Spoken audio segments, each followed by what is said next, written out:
Dans Photoshop, vous faites éventuellement donc un nouveau document, format lettre horizontale éventuellement, voilà. Alors oui, ici, demandez mode colorimétrique, couleur RGB. Voilà, voilà. Donc ici, l'idée, c'est de générer une image photographique et bien sûr, on pourrait utiliser une image que vous faites vous-même ou une image qui vient du web ou de n'importe quoi. Ça fonctionne. D'un logiciel 3D, d'un logiciel de pose, il existe des logiciels de pose de personnages, OpenPose notamment. Mais là, on va faire du remplissage. Donc, vous allez chercher la barre des tâches contextuelles dans le menu fenêtre, dans le bas du menu fenêtre de Photoshop. Et là-dedans, vous avez générer une image. Vous cliquez. Et donc, la boîte générer une image arrive. Vous choisissez éventuellement de faire de la photo.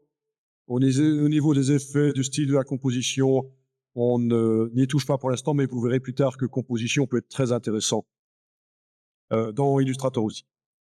Mais là, on est en génération basique de...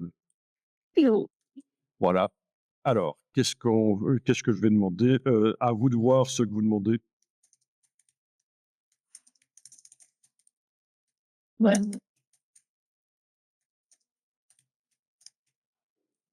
Je ne sais pas si ça s'écrit comme ça, pagode, mais on va voir.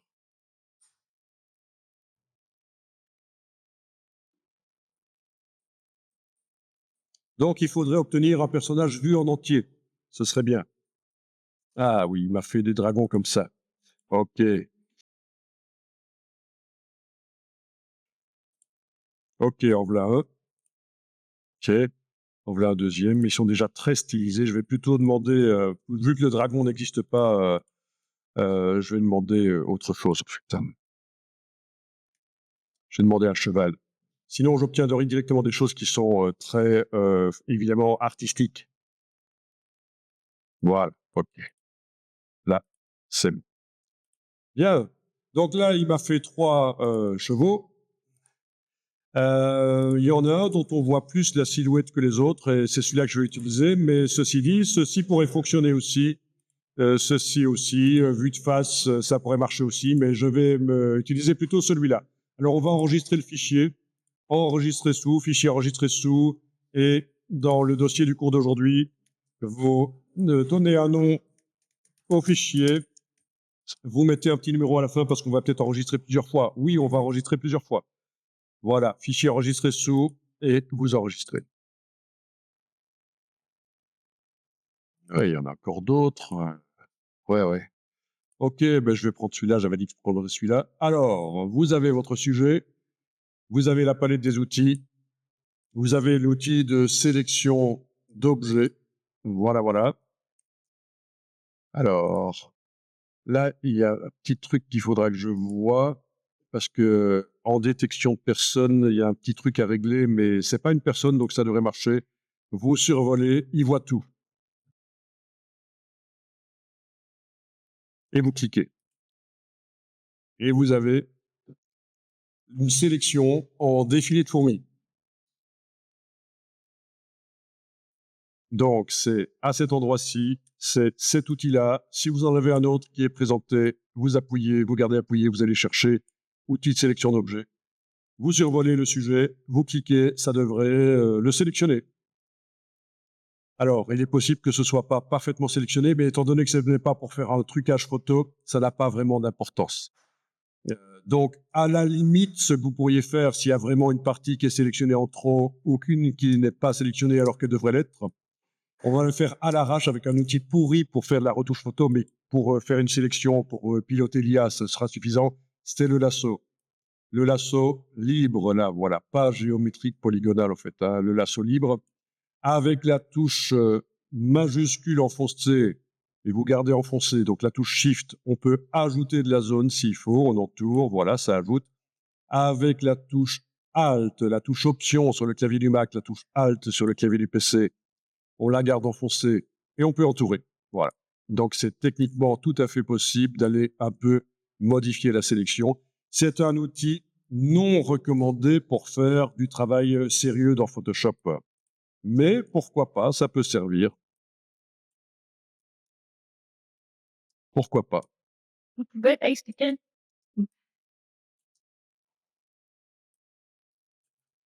Donc cette sélection ne s'enregistre pas avec l'image. Si jamais on fermait l'image en l'enregistrant, puis qu'on la réouvre, il est probable que la sélection ne sera plus là. Donc les sélections, ça peut se stocker par le menu sélection, mémoriser la sélection. Oui, on peut tester si vous voulez. Sélection, mémoriser la sélection. Et en fait, je vais d'abord, avant de faire ça, afficher la palette des couches, menu fenêtre, couches. Donc on a les couches constitutives de l'image qui sont là. Rouge, vert, bleu dans ce cas-ci. Et à la suite des couches, ah oui, elles paraissent grises parce que ça indique les quantités de lumière rouge, vert, bleu. Mais en réalité, c'est vraiment du rouge, du vert et du bleu. Et donc, à la suite de ça, la sélection mémorisée va apparaître, menu sélection mémorisée. On clique sur OK. Elle y est. Voilà. Et si vous avez été cliqué sur elle et faire n'importe quoi, à la fin, il va falloir réactiver le travail sur l'image en cliquant sur le mot RVB. Là, ceci n'est pas un mot. Ça, c'est pas un mot. Là. Je le dis parce que souvent, quand on dit de cliquer sur le mot RVB, il y en a qui vont aller cliquer là. Voilà. Et la palette, la couche alpha, donc la sélection mémorisée, n'est pas affichée et elle n'est pas activée. Donc, pas comme ça. Donc, si vous avez un truc comme ça, c'est pas bon. Parce que là, vous affichez les couches RVB, mais elles sont pas activées. Et la couche alpha est activée, mais elle n'est pas affichée. C'est la cata. Dès qu'on essaie de faire quoi que ce soit, il va vous dire qu'il y a une sacrée invalide. La couche de destination est masquée. Voilà un message incompréhensible, mais c'est ça que ça veut dire. Donc, vous devez avoir les 3 couches activées, affichées, et la couche alpha pas activée, pas affichée. Et on va pouvoir continuer le boulot. Voilà. Moi, je vais enregistrer plus que nécessaire ici pour garder les différentes étapes. Chez vous. Voilà, image sauvegardée, je quitte Photoshop. Et donc, plus tard, on verra en réouvrant qu'on peut récupérer la sélection rapidement par la couche alpha. Il n'y a pas besoin de la refaire avec l'outil sélection d'objets.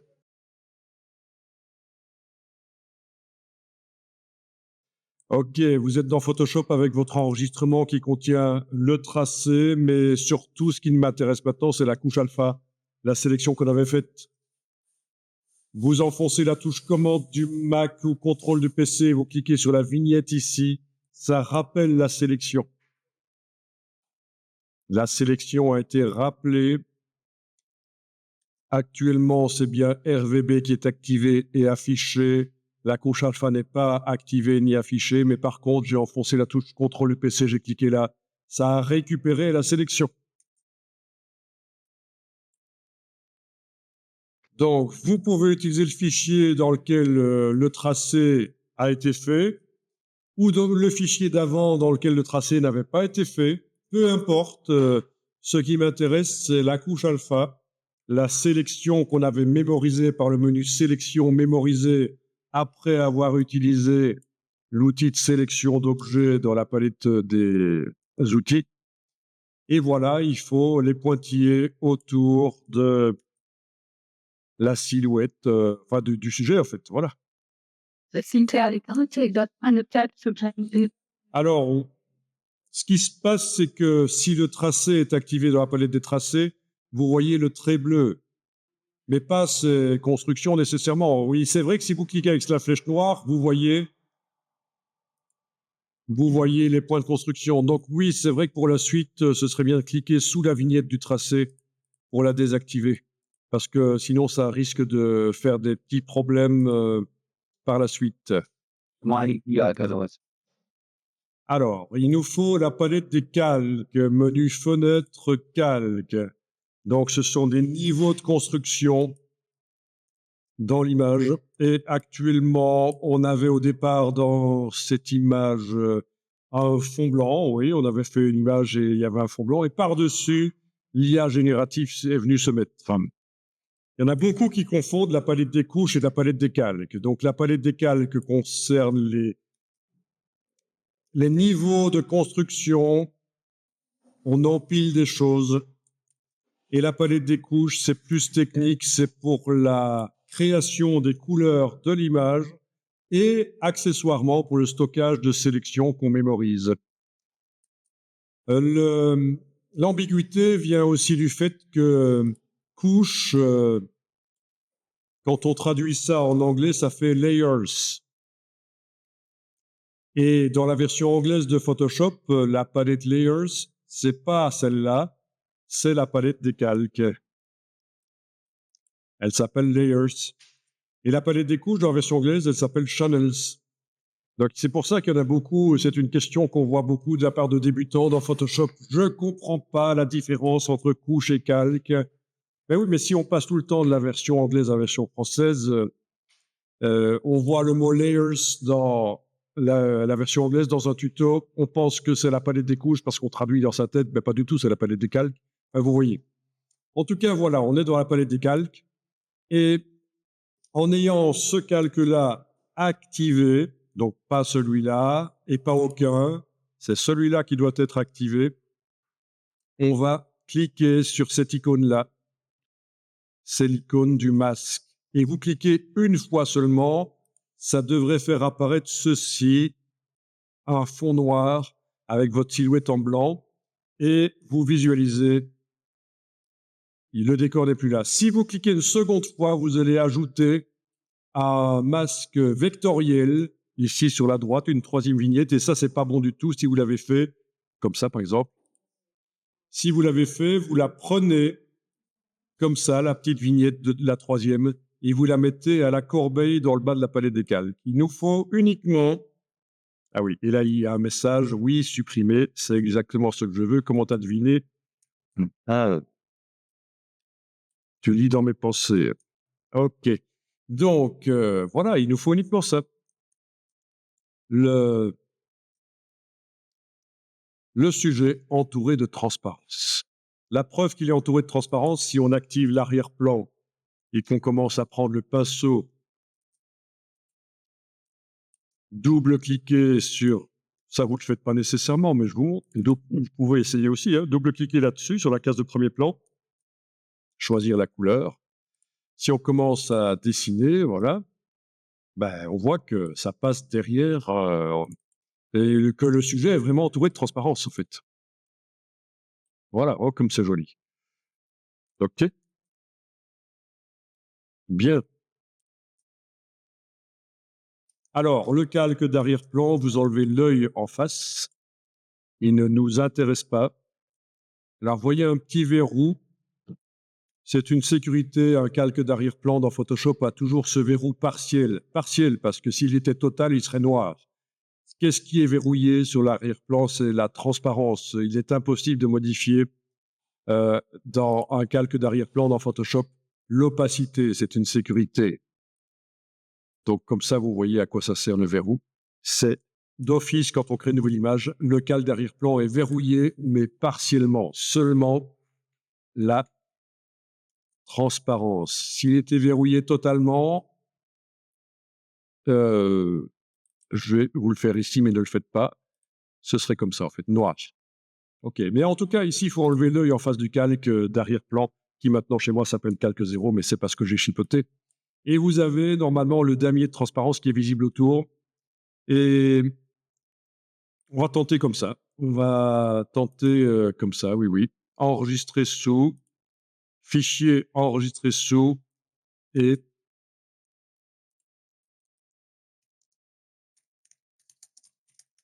voilà, vous renommez comme vous voulez. Voilà. Voilà, vous avez enregistré le fichier tel qu'on le voit là, le sujet entouré du damier de transparence que j'ai adouci tout à l'heure, hein, mais vous avez sans doute un truc atroce noir et blanc.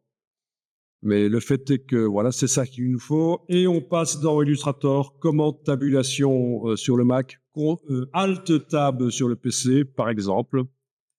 Et on va aller faire ça dans un nouveau document, ce sera pas plus mal. Nouveau, dans Illustrator, impression, lettres, couleur RGB si vous y pensez. Voilà. Donc, nouveau document dans Illustrator, impression, lettres, choisissez le sens comme vous voulez, ça n'a pas d'importance.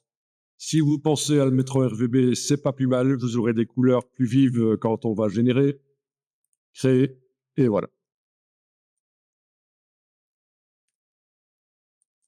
Ok, ça marche? Oui.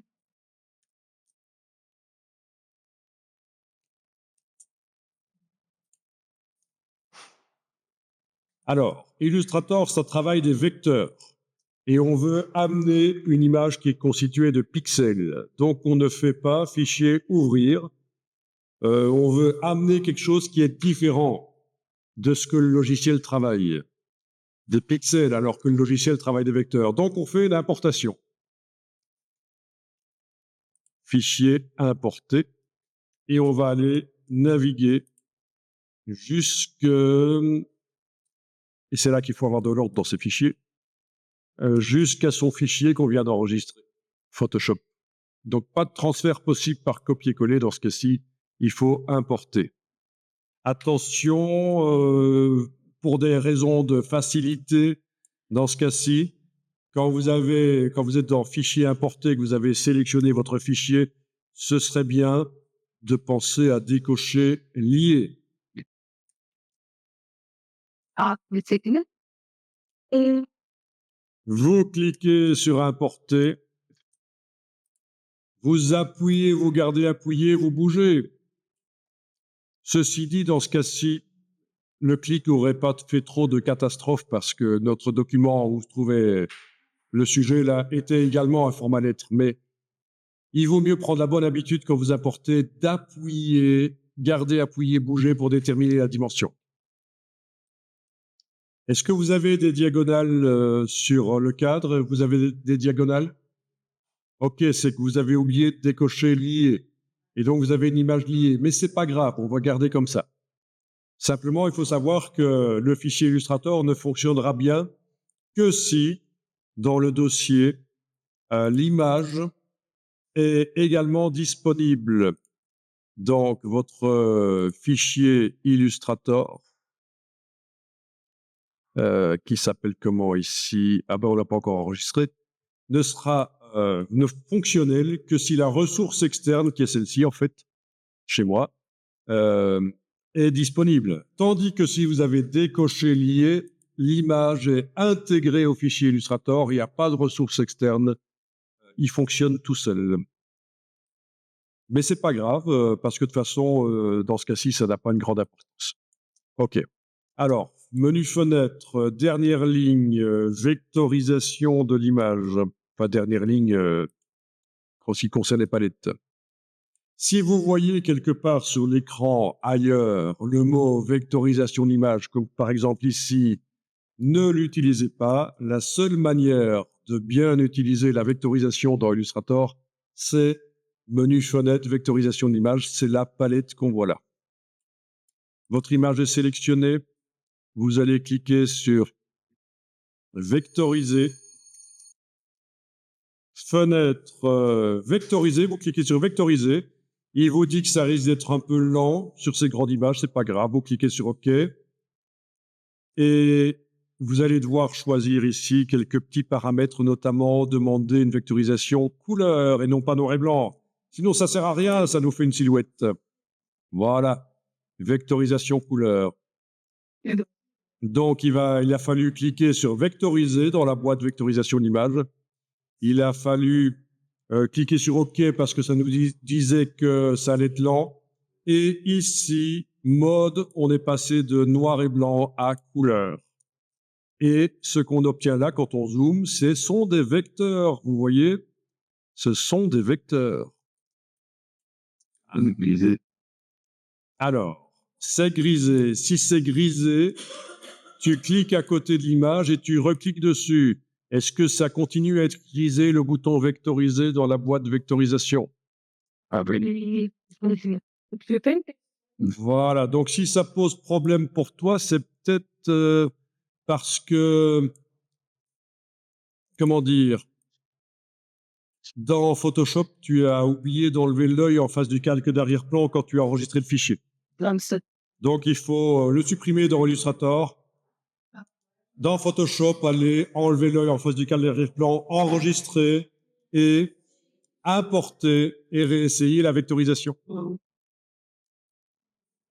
Ok, donc une solution, si vraiment ça ne marche pas, c'est faire fichier enregistrer sous dans Photoshop et à la place de format Photoshop, choisissez, ben non, on va annuler ça parce que c'est plus comme ça que ça marche. Il faut faire fichier enregistrer une copie dans Photoshop, enregistrer une copie et choisir à la place du format Photoshop le format PNG.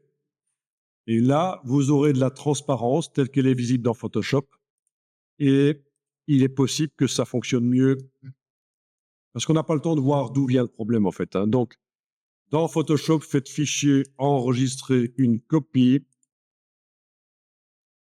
et choisissez PNG. Donc, à ce moment-là, tous les formats, même ceux qui ne sont pas capables d'enregistrer les calques Photoshop, sont visibles. Et vous importez et vous cliquez sur vectoriser dans la boîte vectoriser. Et si ça marche pas, là, il va vraiment falloir qu'on trouve une solution, en fait, hein. Voilà. Ouais, ça va. Alors, quand vous déplacez ça sur le côté, en dehors de la zone blanche du plan de travail, vous voyez que c'est entouré de blanc, la silhouette.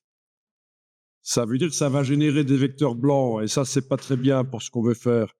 Donc, deux solutions. Première solution, dans les paramètres avancés ici de la vectorisation, vous pouvez aller cocher ignorer la couleur et ça devrait rendre les choses blanches, transparentes, je veux dire, les choses, le fond là qui est autour et qui est bleu, qui était blanc, devient transparent. Sinon, on peut s'en sortir autrement parce que parfois dans l'objet, dans le sujet, on a des parties blanches et du coup elles deviennent également transparentes. Et c'est pas ce qu'on veut. C'est pas mon cas ici, mais parfois vous avez des sujets avec du blanc. Et le blanc devient transparent. Est-ce que c'est ce qu'on veut ou pas? Non, généralement non. Donc, on peut aussi ne pas le faire à ce stade-là et laisser ignorer la couleur décochée. À vous de voir. Voilà. Alors, je vais enregistrer le fichier sous un certain nom ici parce que c'est intéressant de garder le fichier avec la vectorisation dynamique. Ça veut dire modifiable.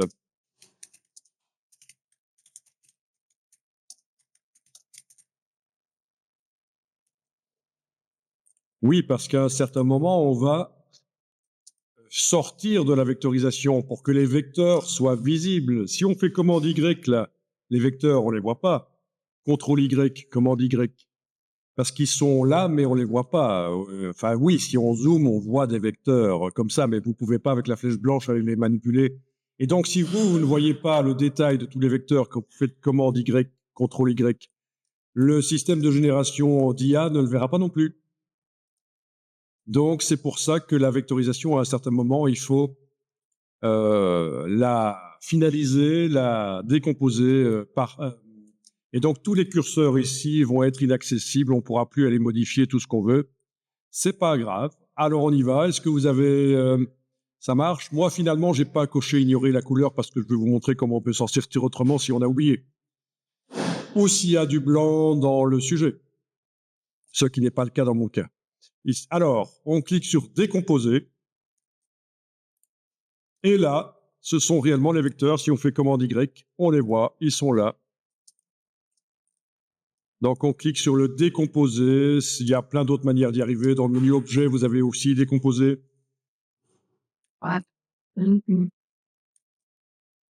Bien. Alors, dans mon cas, ça m'a fait autour du sujet à fond blanc, puisque j'avais pas coché ignorer la couleur. Dans ce cas-là, je vais tenter de le supprimer avec la flèche blanche plus, en cliquant à côté pour désactiver, et puis en cliquant sur lui, et le voilà, il est là, je peux le bouger. Touche suppression sur le clavier, je le supprime. Voilà. Entre les jambes ici, vous voyez. Voilà, voilà. Flèche blanche plus, parce que j'ai affaire à un groupe, en fait. Quand on a décomposé, ça m'a fait un groupe. Et quand on veut accéder à des objets à l'intérieur d'un groupe, c'est pas avec la flèche noire, parce que ça sélectionne tout le groupe. C'est avec la flèche blanche plus. Est-ce que vous arrivez finalement à avoir votre sujet vectoriel, qui est peut-être moche, hein, mais bon. En tout cas, il faut qu'il soit là, vectoriel. Et vous enregistrez. Tout ça. Le plus de deux.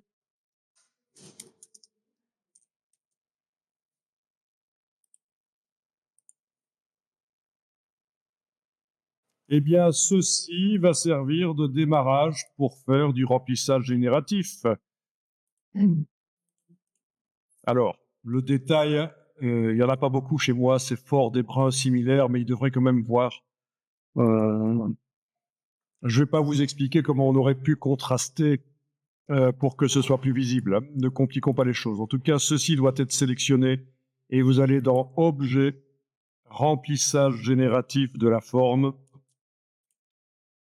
et vous indiquez ce que vous voulez. Donc, référence stylistique, il n'y en a pas pour l'instant. J'indique que c'est un cheval.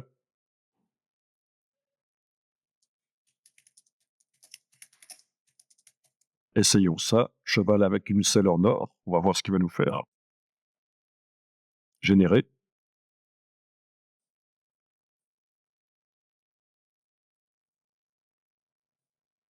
Il faudra peut-être utiliser l'anglais parce que j'espère qu'il va pas me faire un pot de WC sur le cheval parce que c'est aussi une selle. Ok. Ah ben voilà. Cheval avec une selle en or. Ouais. Une armature, oui. Ouais, il est bien musclé. Il a fait Basic Fett. Ok. Donc techniquement, ça marche. Mais c'est la génération basique pas très intéressante, hein. Là, on va demander de faire sur base d'une référence stylistique, ce sera beaucoup mieux. Ah, il y a un problème avec les pattes ici, les jambes, il va falloir recréer une deuxième jambe. Ouais, peut-être bien. Ah, tandis que là, il me l'a bien fait. Ah, ben, ce que je pourrais faire à un certain moment, c'est aller prendre les jambes dans cette version-là et l'amener dans cette version-là. Vous voyez, il y a la manip Illustrator, mais il faut connaître Illustrator. Comme je vous disais, l'IA, c'est bien, mais si en plus vous connaissez les techniques traditionnelles, c'est encore mieux. Bien. Donc, en resélectionnant les vecteurs de base, là, qui n'ont pas été modifiés par le remplissage génératif. Objet, remplissage génératif. Ben oui, essayez éventuellement avec moins de détails, moins de fidélité à la forme. Je vous laisse voir. Et puis, on va refaire ce qu'on avait fait la fois passée. On va aller chercher sur le web une image qui va servir de référence stylistique. Je vous laisse travailler à ça. Je pense que, oui, je vais remontrer rapidement pour ceux qui ne se souviendraient pas, mais après, voilà, on termine là pour aujourd'hui, hein. C'est déjà pas mal. Après, c'est du test. Vous allez tester. Oui, donc, fidélité à la forme moins grande. La position des jambes n'est plus forcément celle qu'il y a dans l'image de référence derrière, hein.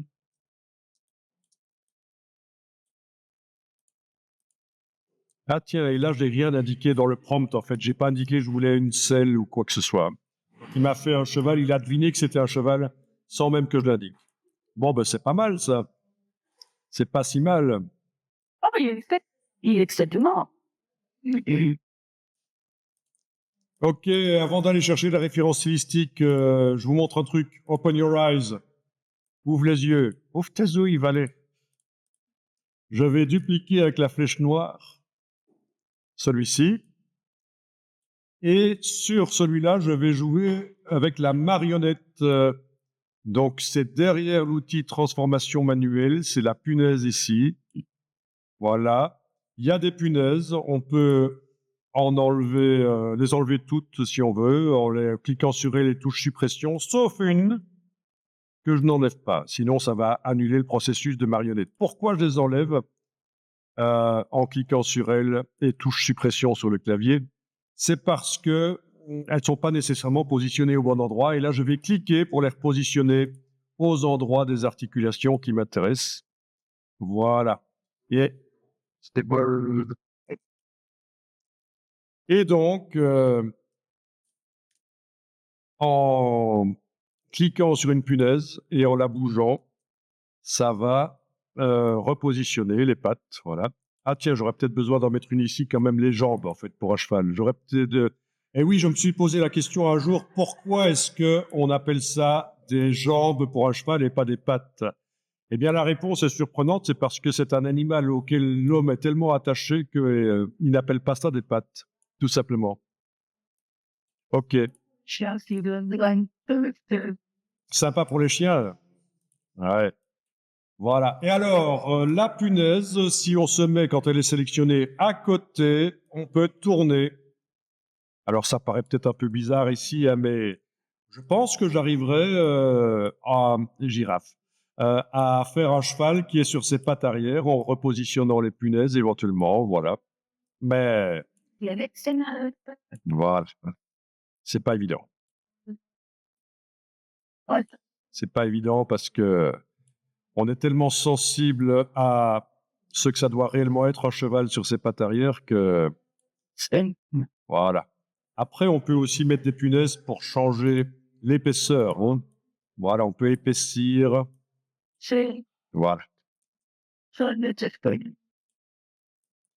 Bon, bref, si ça sert de référence et que je donne de la liberté, quand je fais objet, remplissage génératif de la forme, je donne de la liberté par rapport à la forme, ça va corriger. Précision de la forme au minimum, il va pas me faire des jambes de cheval qui ont l'air d'être des saucissons de Bayonne, là. Ok. Donc, générer, et on va voir ce qu'il fait. C'est juste pour vous montrer qu'on peut aller encore plus loin que récupérer la silhouette que Photoshop nous avait faite. Il est peut-être possible de la modifier.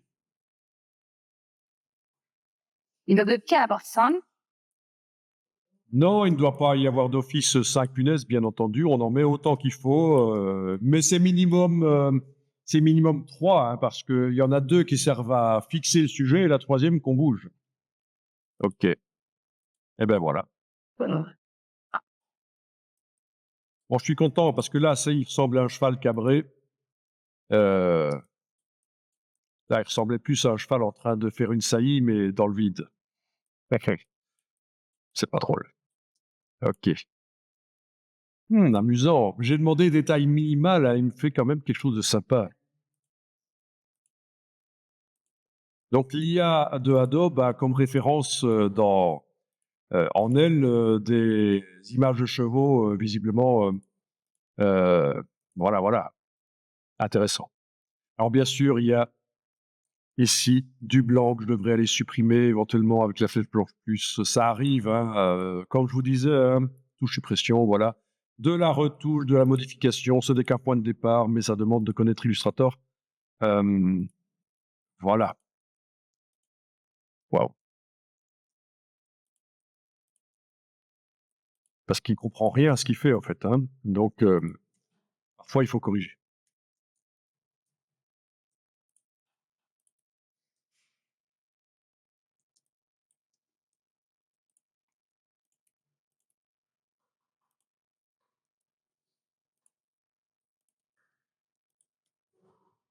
Voilà. Il y aura même une patte avant à refaire. Et si je mets ça devant quelque chose, il faudra aller boucher des trous parce que j'ai l'impression que il y a des trous dans la silhouette. Ah non, c'est du gris, j'ai rien dit, tout va bien. Enfin voilà, il faut parfois manipuler des choses. Il manque une patte, ça fait bizarre. Voilà, voilà. Et heureusement, il y a encore du boulot pour les graphistes. On le dit, hein, ce n'est qu'un point de départ, les IA. Après, il faut faire du graphisme. Ok, référence visuelle. Je vais générer quelque chose au départ de ceci ou de ça, peu importe. Mais en tout cas, avec une référence visuelle, c'est l'occasion de se souvenir comment ça marche. Je vais aller chercher sur le web dans bing.com, par exemple, ou Google. Oui, je pourrais utiliser Google parce que c'est vrai qu'on n'a pas besoin d'images très haute définition. Je vous rappelle que Google, par rapport à Bing, ne peut plus afficher d'images haute définition. C'est pour ça que j'utilise autre chose que Google, généralement, quand je cherche des images. Mais voilà, Google Images, ouais, on est dans Google.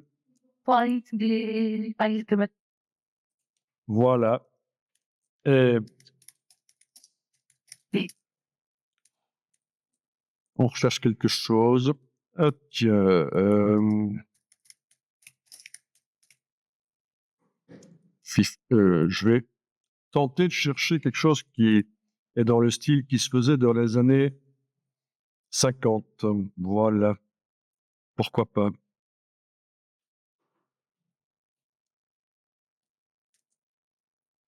Et pourquoi pas aller chercher un cheval ou n'importe quoi. Oui. Ah ben tiens, ça, pourquoi pas. Ça peut être bien.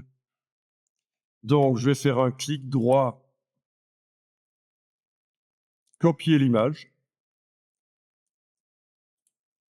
Pas copier le lien, mais copier l'image.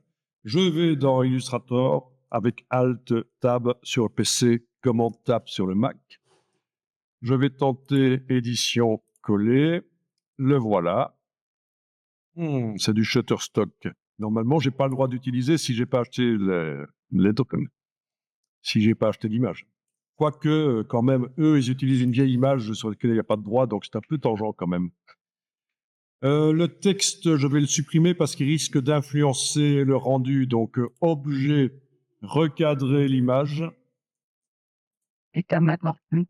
Voilà, je prends ça, là.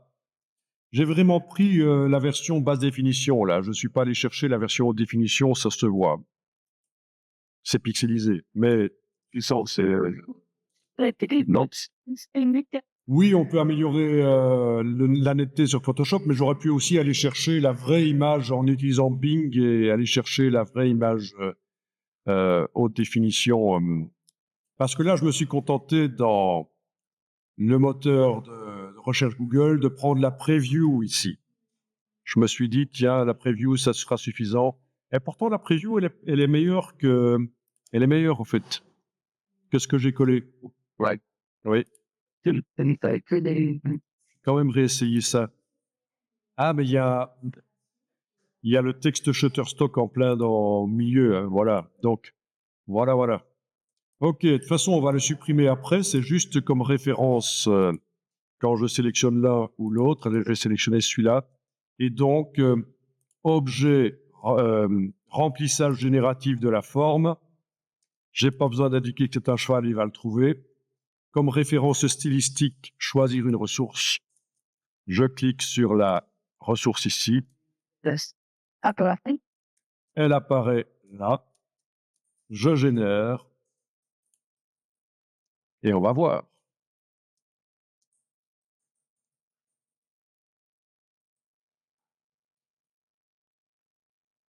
Et c'est ce que je viens de faire. Il dit, vous pouvez utiliser, c'est le petit message qu'il mettait là, vous pouvez utiliser sans invite de texte, le prompt, quoi. C'est marrant. Il appelle ça invite de texte. Eh bien, voilà le résultat. 3 versions, je vais le bouger pour mieux voir. Voilà, on va le mettre là. Ah tiens, il y a un trou, mais j'irai le boucher après s'il faut. Voilà. Bon, ben écoutez, on peut dire que il a quand même, il n'a pas mis de couleur puisque c'était du noir et blanc. Au niveau des traits et du tramage qu'on avait ici, il a repris ça. Donc c'est pas mal. C'est pas mal. On peut dire qu'il s'est bien inspiré de ce que je lui ai soumis comme référence visuelle et donc ceci pourra être supprimé. D'ailleurs, je vais le supprimer tout de suite, voilà. Puisqu'il y a des problèmes de copyright, puisque c'est une banque d'images qui vend ça. J'aime autant éviter les problèmes. Là-dessus, la marionnette, ça marche aussi, hein. On a fait la marionnette sur la silhouette qui sert à générer, mais sur une génération, sur quelque chose qui a été généré, la marionnette fonctionne aussi. Évidemment. On peut le faire, la marionnette, sur... voilà. Sur quelque chose qui a été généré. Mais j'ai copié, j'ai déplacé avec la touche Alt enfoncée, la touche Option, j'ai déplacé. Voilà.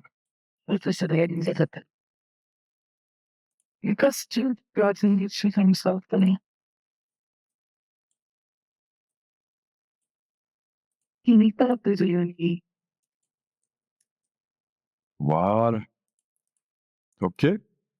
Bon, ça ressemble pas à grand-chose, hein. Ceux qui connaissent les chevaux, ils savent que c'est pas possible, ce genre de choses, mais bon. Ah oui, c'est des animaux qui sont souples. Tu connais bien les chevaux?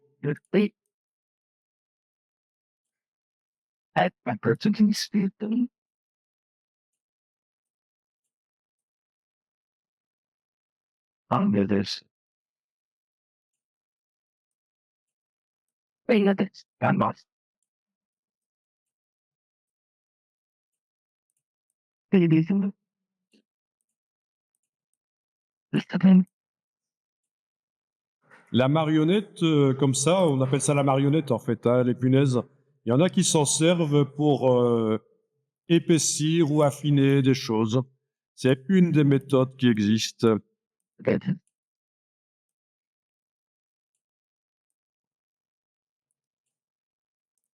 Tout de suite, ça ressemble plus à une trompe qu'à une tête. Il faut faire gaffe. Hein. Voilà, faut quand même faire gaffe, ouais. OK. OK, ben vous avez vu. Donc l'idée, c'était de vous montrer que la marionnette, on peut le faire non seulement sur ce qui sert à générer, mais également sur ce qui a été généré.